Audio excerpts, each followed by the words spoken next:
So what's up, kamusta? Ayos ba tayo dyan? So nandito tayo ngayon sa may Mitsukushi Malolos branch or Dakila branch dito sa may Malolos. So para sa update natin, meron tayong bagong nakita ngayon at meron silang binago. Itong Euromotor Samurai 155i. So ano nga ba yung mga binago nila? Isa-isahin nga natin yan para at least malaman nyo kung ito nga ba yung motorcycle na gusto nyo ngayong 2024. So umpisa na natin yung vlog. Ayos na ayos yan. I don't wanna wake up if you're not by my side. And I don't wanna wait, love, cause you're keeping me alive. We will love till the end of time. We'll live even when we die. I don't wanna wake up if you're not by my side. They'll have to take us to the after. So yun nga para sa kanyang price. Sa price, wala naman masyadong binago dito. Pero, mas nagustuhan ko yung version ngayon. Meron silang dalawang kulay ngayon dito. Vlog din natin yun para at least kung ito yung color na gusto nyo or itong kulay white. Maganda yung pagka-white na ito. Gusto ko yung itsura niya. Angat na angat yung white niya. Tapos yung mga binago dito, yan, isa-isay na natin. I-walk around na natin para dun sa mga gusto at willing na bumili ng ganitong motorcycle. So, tara! Isa-isay natin. Kung alam ko naman meron na tayong walk around na ito, pero pakita na natin sa inyo kung ano nga ba yung mga binago nila rito. Unang-una, wala ng decals dito sa harap. Napaka minimalist na nung itsura niya dito sa harap. Yun yung sinasabi ko kay Euromotor na alisin yung Samurai dito. At least 'di ba, wala na rito. Pero ang kagandahan sa may bandang gilid, ayan, kita niyo naman yung Samurai. And then, meron na siyang water cooling. And then, Euromotor dito sa baba. And then, 155. So, mas maganda siya. Mas malaki na yung font na ginamit dito. 'Di ba? Tapos, mas ano siya, mas angat. 'Di ba? Tapos, meron pa rin naman tayong CBS dito sa may side. Ayan. Pero, maangas talaga yung datingan nito. Ayan, o. Mas angat siya ngayon. Tapos, yung kulay, additional color, kulay white. Mas maganda yung combination ng glossy and matte finish na kulay black. Kita niyo yun, di ba? Mas angat na angat yung kulay white niya. And then, nakita natin dito ay naka-emblem na siya. Ayan. So, mas maganda. Naka-emboss na siya. Naka 3D emblem. Tapos yung 155i, kulay red na yan. Mas angat siya. Mas kitang-kita mo na siya, di ba? So, dati kasi, dun sa mga bago natin, dati kasi ano siya, decals. Ayan. Pero ngayon, at least, ang ganda na ng itsura niya ngayon. Di ba? Mas nag-improve siya. Mas naging elegante siyang tingnan, mas premium siyang tingnan. Okay?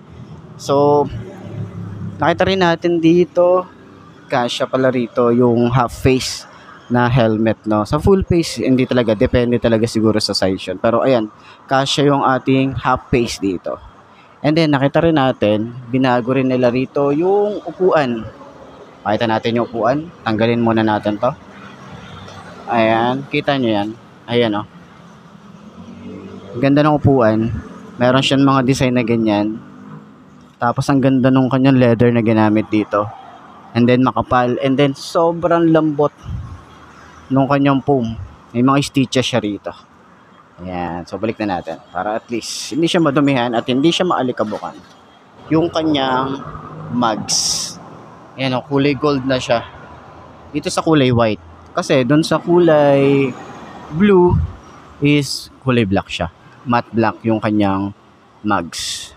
Pero ito, ang ganda ng itsura, oh. Ganda ng paint job dito. Ayun nga, yung ilaw pa rin niya, yun pa rin naman. Wala naman silang masyadong binago dito. Pero meron pa rin siya rito maangas na butterfly design. And then yung kanyang signal light. Dito, meron tayong emblem ng Euromotor. Dito rin sa harap. Ayan, meron tayong maliit dito. Windshield.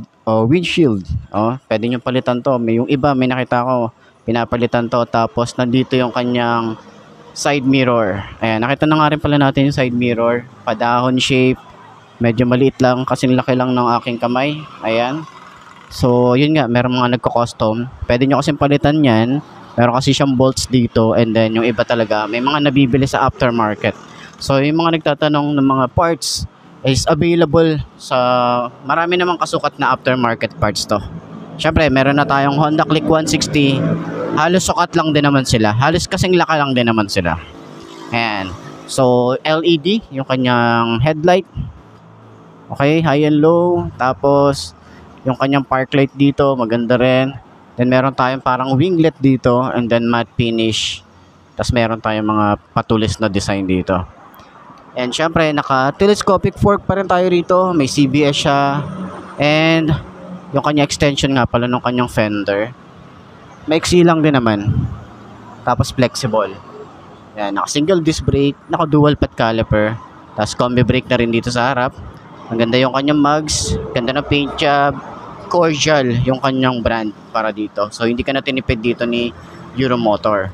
Ang size naman dito sa harap ay 180 by 14. Ayan, tubeless na rin yung isang to. Meron din tayo rito gulay board para sa mga pinamili natin, no? At kagandahan din, meron din tayo rito utility hook para dun sa mga pinamili natin.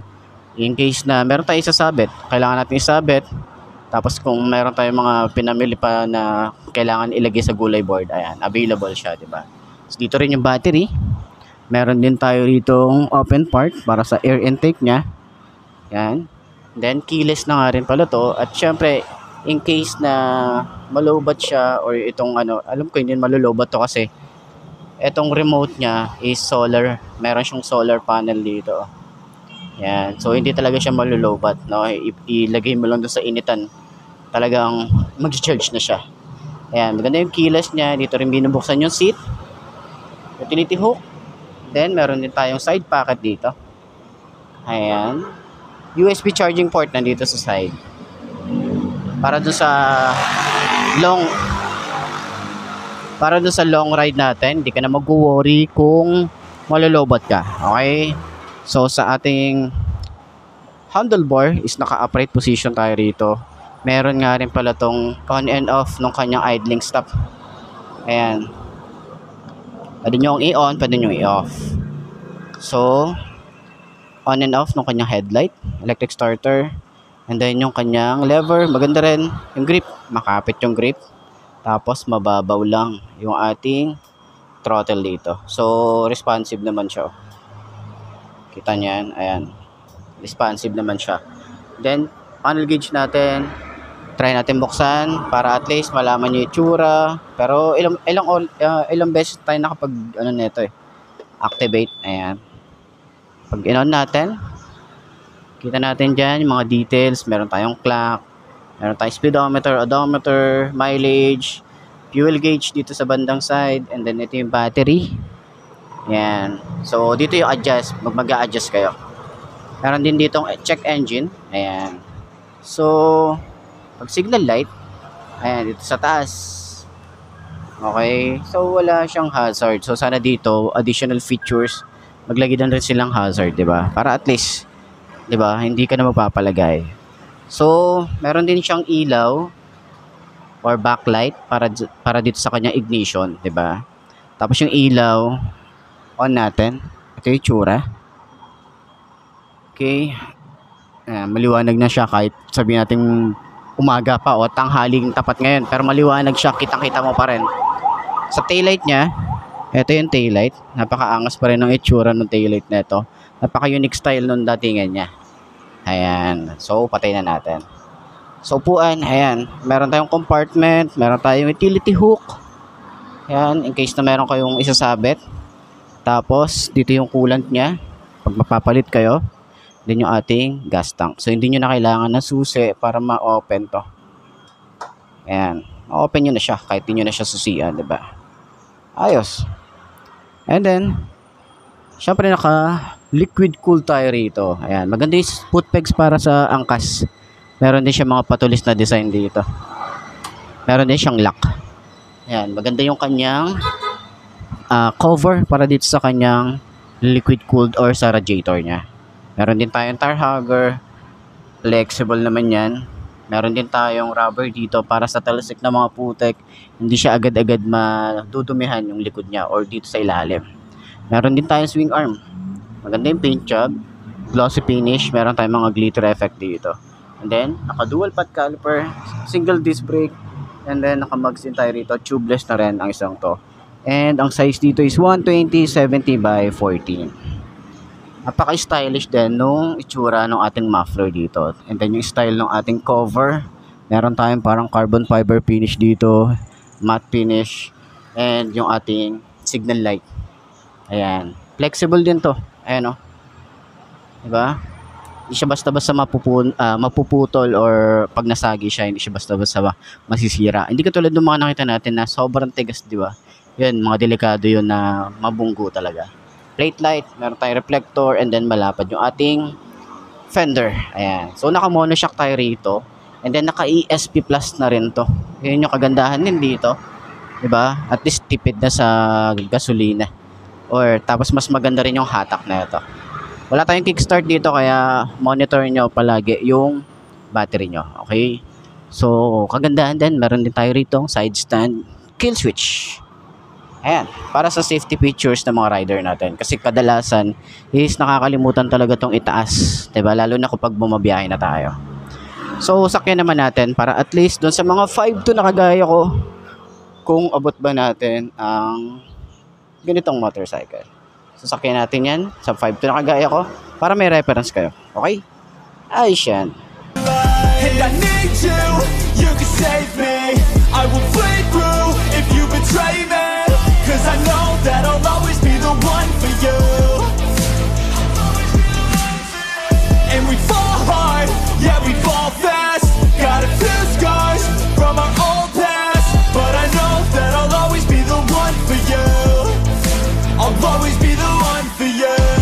Love me. Sige, okay lang. Kahit hindi kasama ako. Sige. Throttle ka ba sa'yo?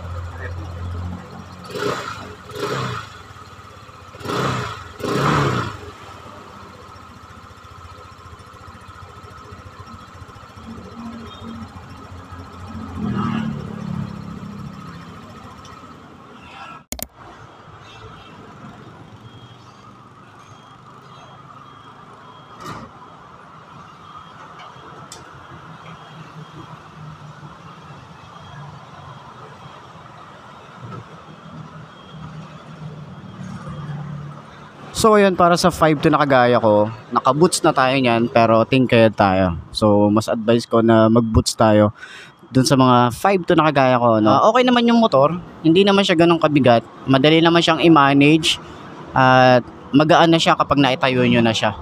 So maganda yung bounce ng kanyang shock, harap at likod. Wala nang masasabi nun. Maganda yung play niya.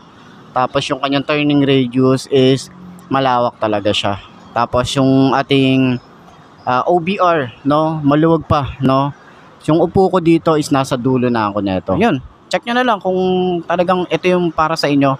Magagawa naman ng paraan yan, okay? So, yun na nga, para doon sa lahat ng mga gustong kumuha, puntahan nyo na lang dito sa may Mitsukoshi, Malolos branch or Dakila branch. Okay? Ayos na ayos yan. So yun mga best, no, ito na ba ang motor na babagi sa'yo. Kung ito na nga ay marka mo na at mag-subscribe ka na sa aking YouTube channel, i-click mo na rin yung notification bell para updated ka sa lahat ng videos na upload natin dito araw-araw. So lagi nyo tatandaan, wala sa brand ng motor ang itatagal yan. Kundi na sa pag-aalaga mo yan, tatagal yan, ayos na ayos yan. So kita-kita na lang ulit tayo bukas. I'm Mark D. Ciao. Maraming salamat sa inyo. Babush. They'll have to take us to the afterlife. And I need you, you can save me. I will bleed through